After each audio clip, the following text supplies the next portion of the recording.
Fish വാങ്ങിച്ച് കറി വെക്കാൻ തീരുമാനിച്ചു. വളരെ നല്ല തീരുമാനം. ആദ്യത്തെ സ്റ്റെപ്പ് അതിൻ്റെ സ്കെയിൽസ് എല്ലാം റിമൂവ് ചെയ്തെടുക്കണം. അത് പിന്നെ ചേച്ചി, നമ്മൾ ഈ മീൻ വെട്ടുന്നതിന് മുമ്പ് ഫസ്റ്റ് സ്റ്റെപ്പായിട്ടേ ആ ഡ്രസ്സ് ഒന്ന് മാറുമായിരുന്നെങ്കിൽ കുറച്ചുകൂടെ നന്നായിരുന്നു. അല്ലെങ്കിൽ ആ സ്ലീവെങ്കിലും കുറച്ച് മുകളിലേക്ക് പൊക്കി വെക്കുമായിരുന്നെങ്കിലേ കൊള്ളായിരുന്നു.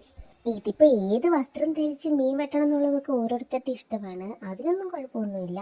എന്നാലും എൻ്റെ പൊന്നു ചേച്ചി, ഇനി ആ ഡ്രസ്സ് എന്തിനെങ്കിലും കൊള്ളാവോ? ഒന്ന് ഓർത്ത് നോക്കിക്കേ.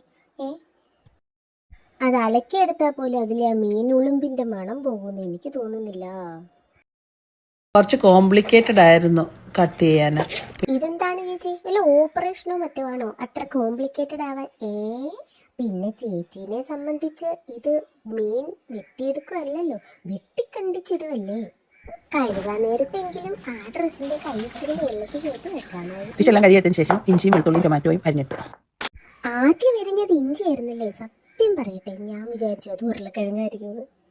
എന്തായാലും ആ പരിപാടിയൊക്കെ കഴിഞ്ഞു. ഇനിയിപ്പം മീൻ കറി വെക്കുന്നത് എങ്ങനെയാണെന്ന് കാണാം. അത് കുഴപ്പമൊന്നുമില്ല കേട്ടോ, സാധാരണ എല്ലാവരും വെക്കുന്ന പോലെ ചേച്ചിയുടേതായ രീതിക്ക് മീൻ കറി വെക്കുന്നു. അടിപൊളിയായിട്ടുണ്ട്. ഒരു 45 മിനിറ്റ്സ് കഴിഞ്ഞപ്പോഴേക്കും മീൻ വെന്തു. എന്താ പറഞ്ഞേ? 45 മിനിറ്റോ? എൻ്റെ പൊന്നു ചേച്ചി, ഇതിലും ഭേദം ആ മീനെടുത്ത് കുക്കറിലിട്ട് ഒരു 10 വിസിലടിക്കുമായിരുന്നു. കപ്പയും മീനും റെഡിയായി.